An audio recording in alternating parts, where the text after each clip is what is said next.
Um,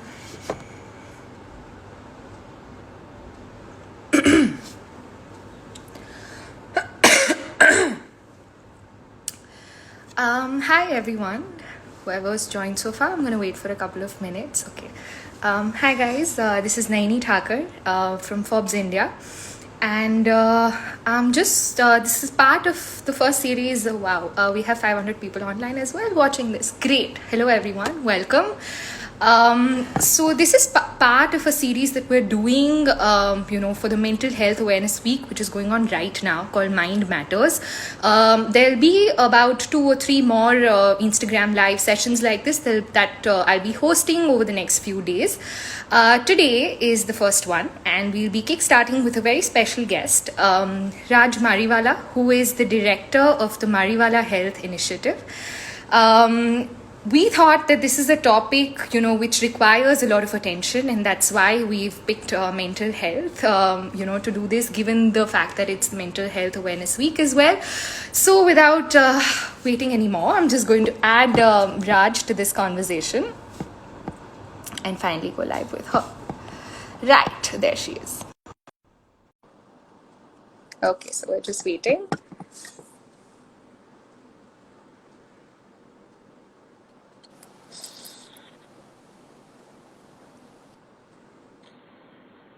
Hi, how are you? Hi, I'm good. How are you? I'm good. So welcome and thank you for doing this with us. It means a lot. And this is a topic, like I was telling our viewers earlier, is something that we feel very passionately about. Anything that you'd like to say before we start? I'm just going to say thank you so much for having me, as well as for foregrounding the importance of mental health. I love it when people do Yes. that. Yes, Very absolutely. excited to be We're here. very happy to. Great. So before we begin, Raj, why don't you tell our viewers a little about, the work that MHI has been doing so far, and then we'll come to the kind of projects that you guys are working on currently. Sure. So, MHI is an initiative for mental health. We started in 2015, and our focus really is to make mental health accessible, especially for marginalized communities. So, we do this in a variety of ways. We fund and we partner with already existing projects that could be in urban India, in rural India, in remote parts of India, such as maybe hilly regions, in community mental health projects, but also, for example, we support a helpline, which is a national helpline called iCall, that takes calls from all over the country. And then we have some of our own initiatives, which are along the lines of LGBTQ mental health, where we work with mental health practitioners, students, as well as LGBTQIA communities in order to explore and support mental health better. So that's the work of MHI in a nutshell. Right. That's some fantastic work that you guys have been doing over the past so many years.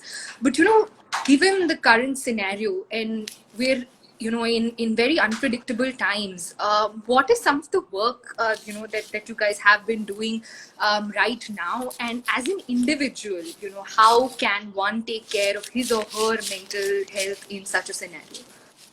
Okay, so first I'll talk a little bit about the work in relation to COVID. I think by now many people are acknowledging, maybe to themselves or to others, that it is a hard time. There is a lot of stress, fear, anxiety, fears of isolation, which many of us are experiencing. In fact, we are experiencing them globally. And so, in that sense, it's very important to say that this is a perfectly routine and expected reaction to something as unprecedented as this global pandemic. Yeah.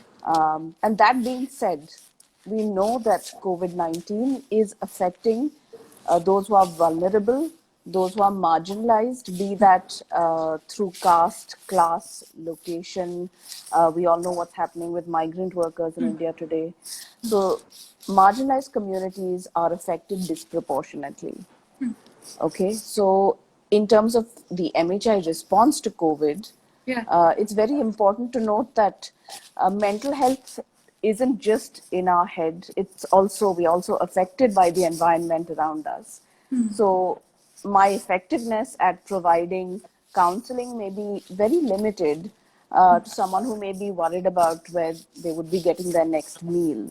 So one of the first things that we did as a mental health organization was to take the stance that we were actually going to provide relief in terms of food, shelter, That's lovely. medication Yeah. to vulnerable communities. And so we shortlisted about 10 communities, say sex workers, homeless persons, persons with mental illness, persons with intellectual disabilities, the LGBTQIA community.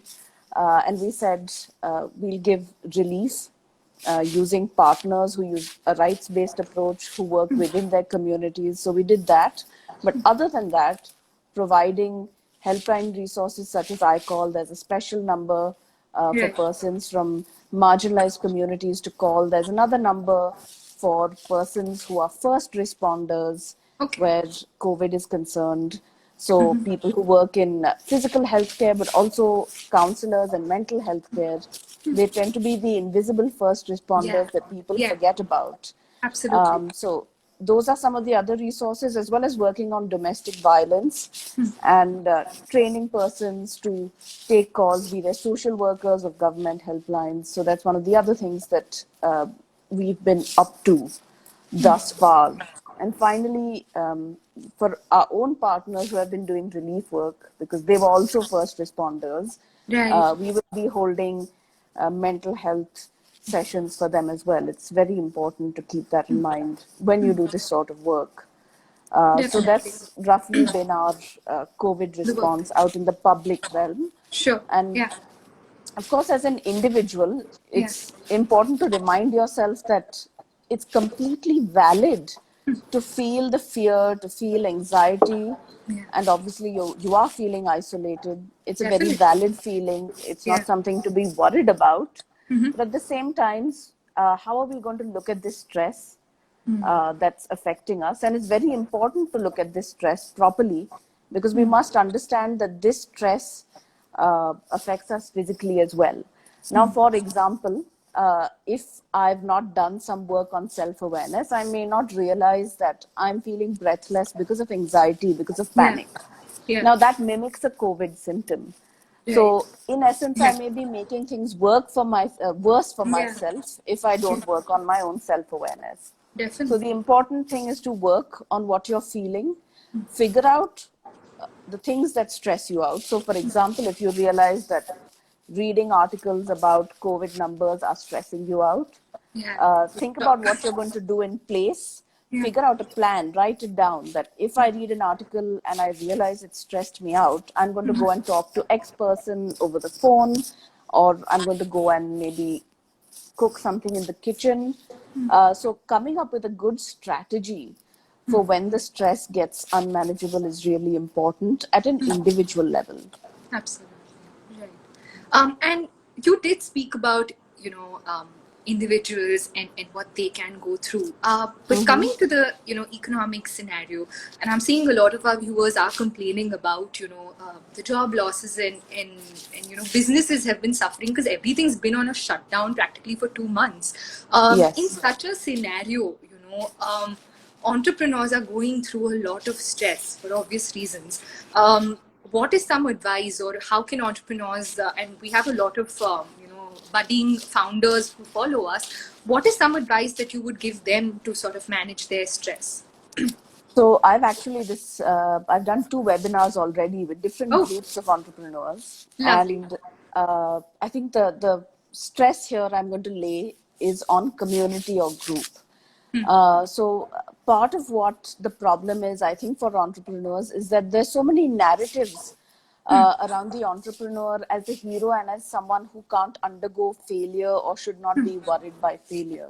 Now, the thing is, because everyone is going through this, the failure is essentially out of their control.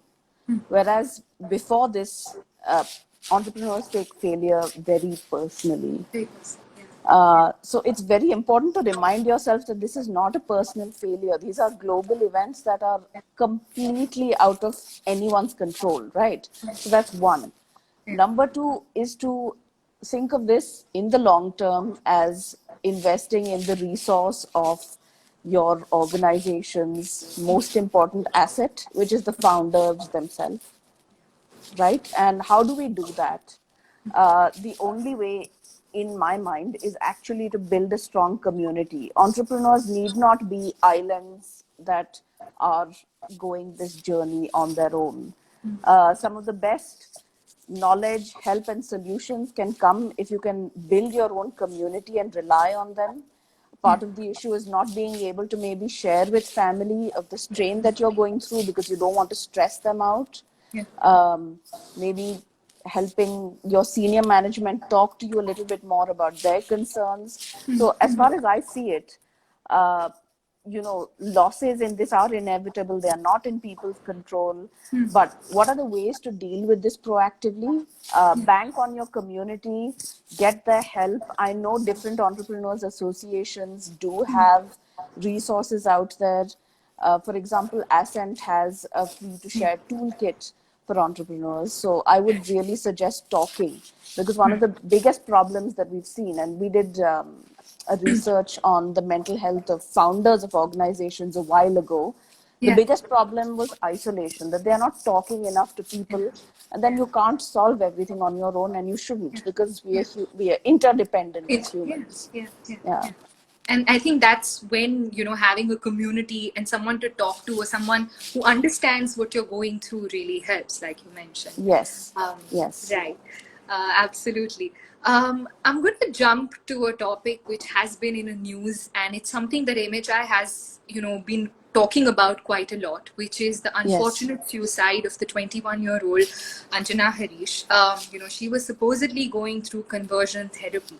Now, MHI again has been doing a lot of work in this scenario, and while we celebrate something like Mental Health Awareness Week and things like this, I don't think in our country, or rather globally, mental health has gotten over the fact that, I mean, it still continues to be a taboo. So Yes. what more needs to be done so that such instances stop happening?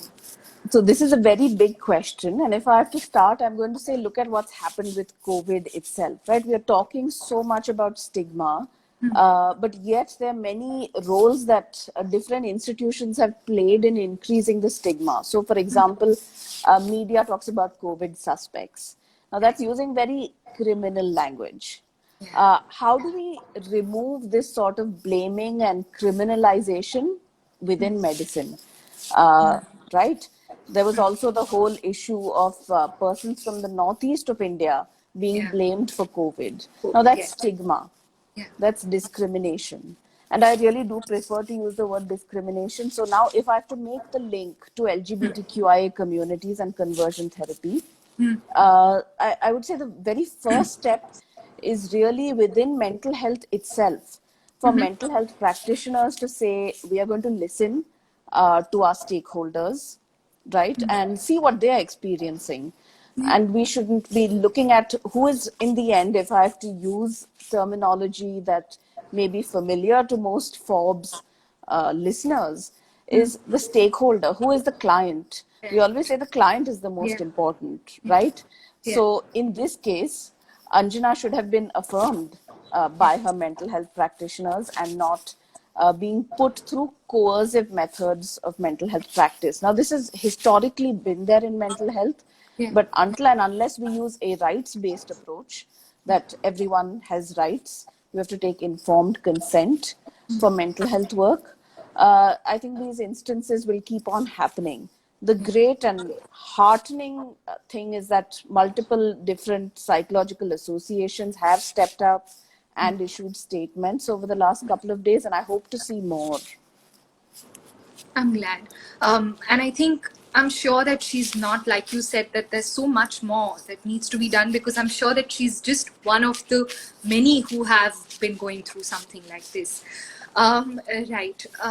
coming to again the work that you have been doing, which is again fantastic, and you did talk quite a lot about some of the projects that have been happening in urban India. But if you can, move to what has been happening in rural India, because again, that is one area where possibly there isn't enough awareness about what is going on right now. Migrant workers are going back. So, I mean, I'm guessing that the scenario there might possibly be much worse than what it is right now. So, if you can talk a little about your work in rural India. So we do have some projects in rural India. One of our projects, the largest one, which is in partnership with Center for Mental Health Law and Policy, Right. is in Mehsana district in Gujarat, and it covers the 500 villages there. And each village has a champion who lives within the village, lives Okay. within that community, and has some training on mental health. Okay. Now, again, that's really banking on the power of community. They're the Yeah. experts in their own context. Yeah. And so, a psychiatrist from a city, as you said, is not going to know the situation there.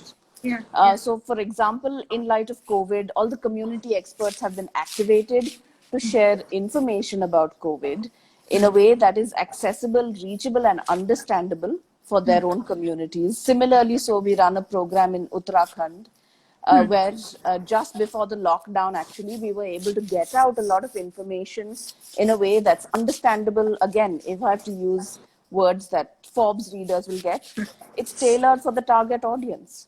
And why aren't we doing that in mental Fine. health? Absolutely. So that's part of the kind of puzzle for rural mental health.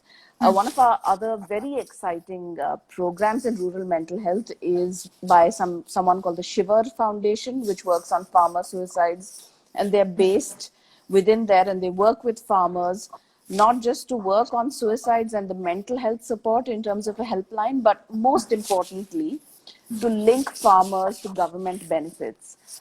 Providing mental health support is only one part of the problem. There have to be enough social linkages.